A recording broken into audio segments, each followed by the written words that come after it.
This is the Louie T Network.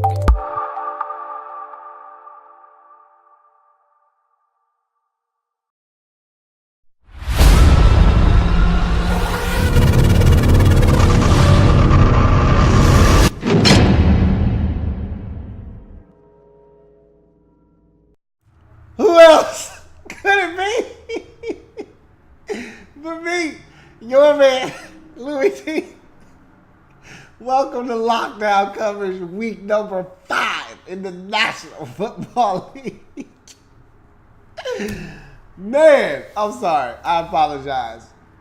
This game was supposed to be about the Dolphins winning their first home game of the season, their first true home game of the season, getting back to 500. It wasn't pretty, but hey, look, it was a W. You take it, you move on with it, right? But instead, the aftermath of this game was about a cokehead offensive line coach. If that ain't that Dolphin shit, I don't know what is.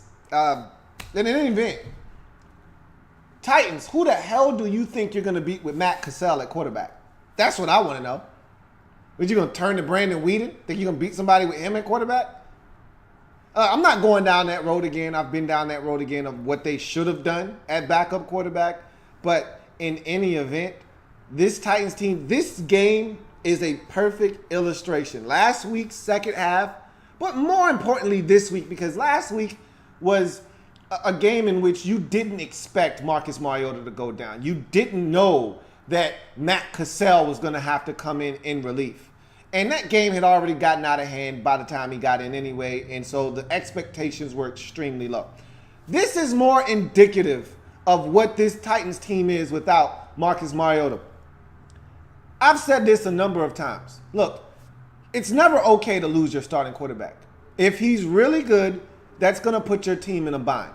If your starting quarterback's not good, then it doesn't make a big difference anyway, right? But you need to have a quality backup quarterback in this league. It is a necessity.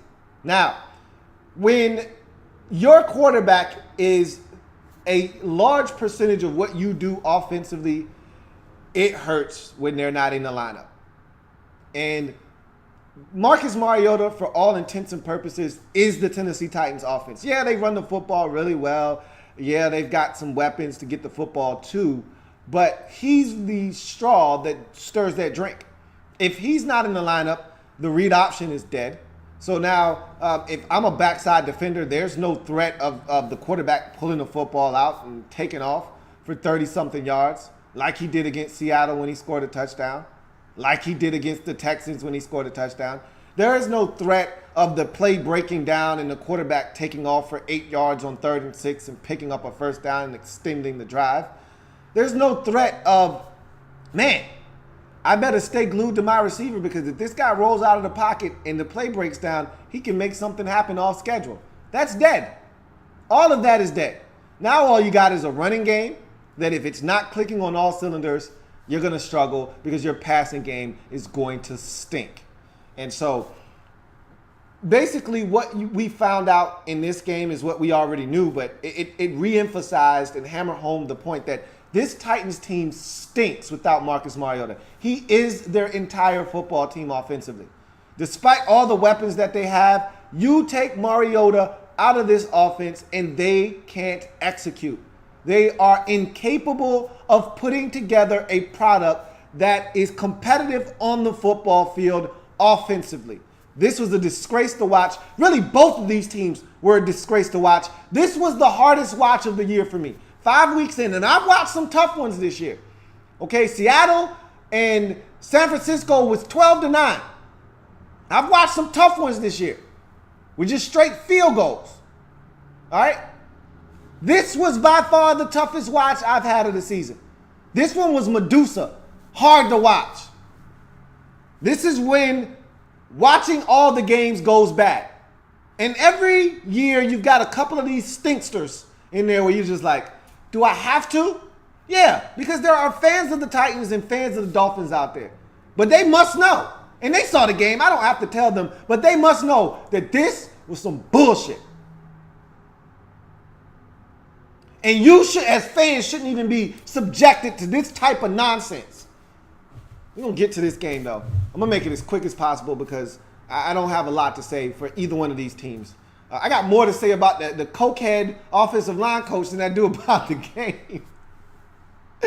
Which is probably why this Dolphins offense stinks. Because you got a cokehead offensive line coach.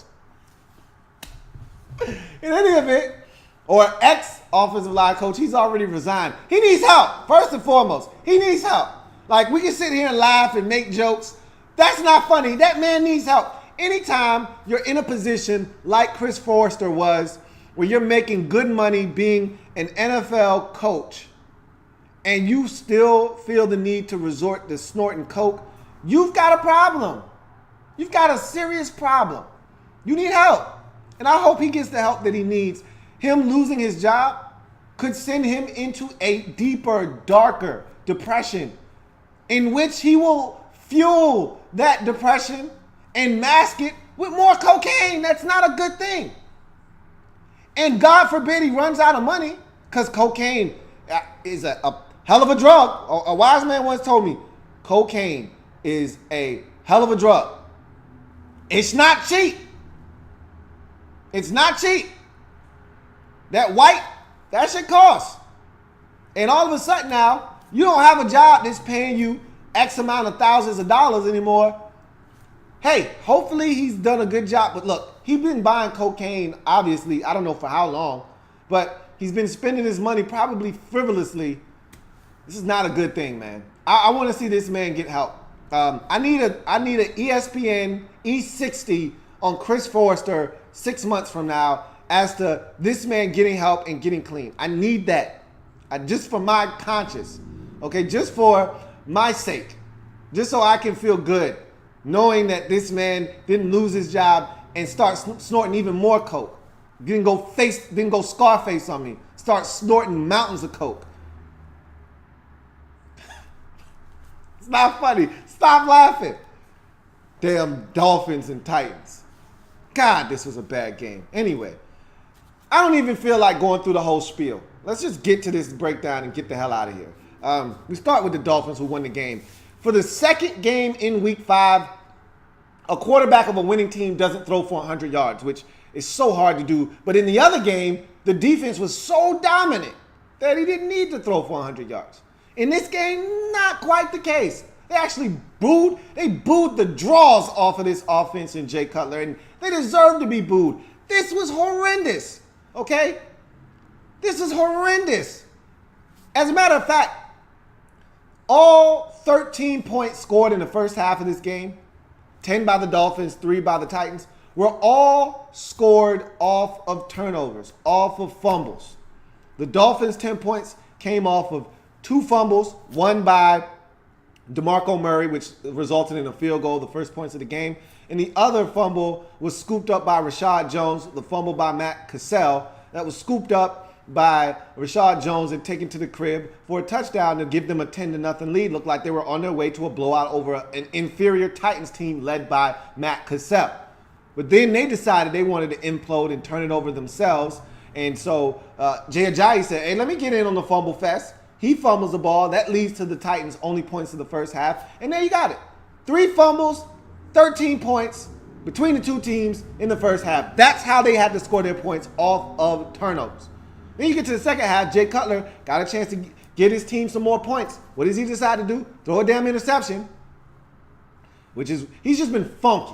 And I didn't anticipate him being this bad because I figured he was in Gase's system in Chicago, and it was really a good execution of the offensive game plan by Cutler. He limited the mistakes. He got rid of the football quickly. I thought he did some good things in that offensive scheme.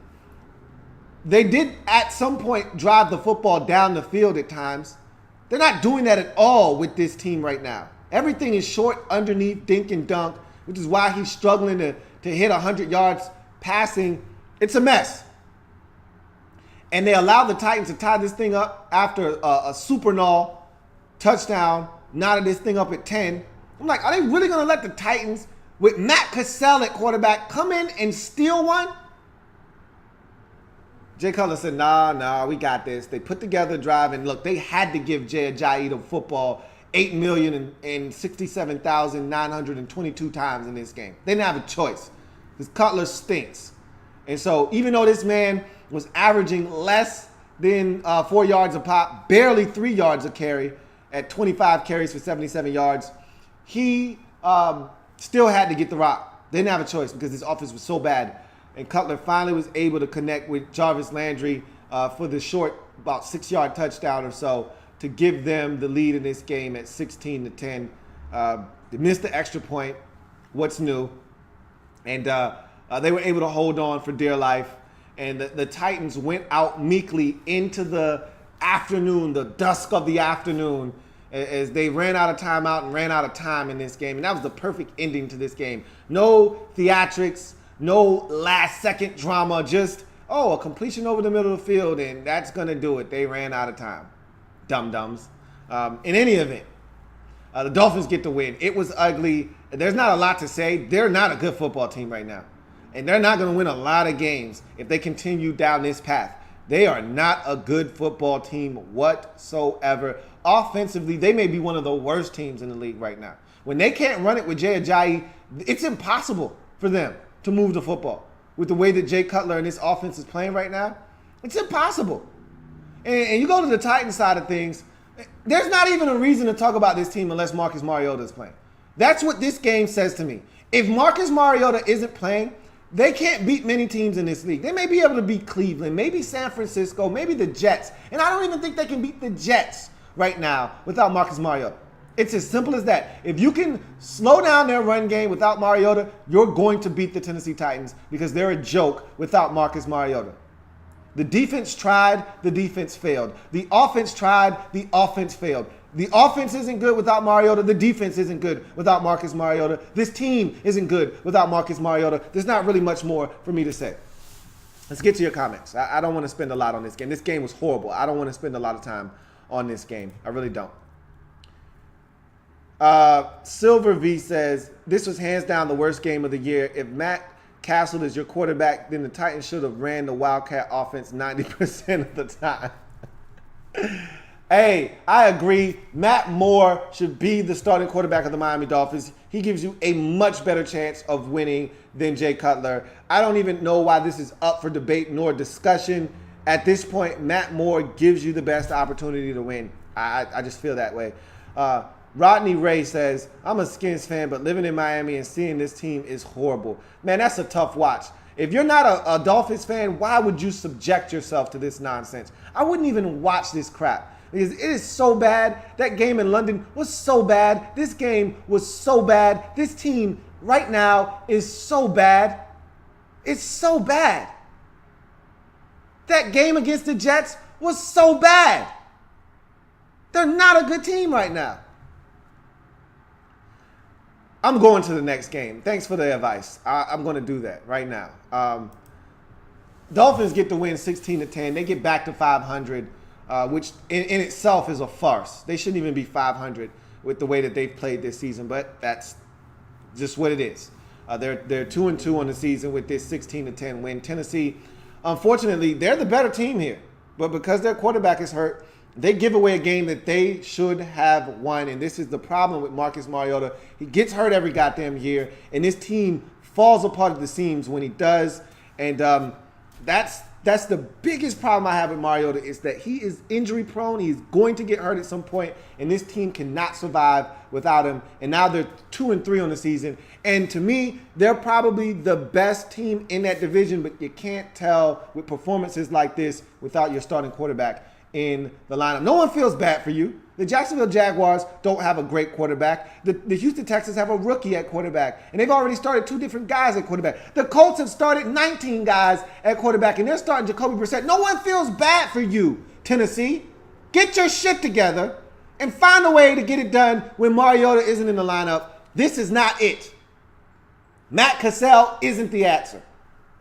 You lose 16-10. You're now 2-3 on the season. In any event, it's going to do it for your man Louie T here on Lockdown Coverage. If it happens in the National Football League, whether big or small, we cover it all here on the Louie T Network. Dolphins get the win 16-10, go to 2-2 in the season. Titans drop to 2-3 with the loss. We're moving on to the next video. It's not gonna get much better. It's Jets and Browns.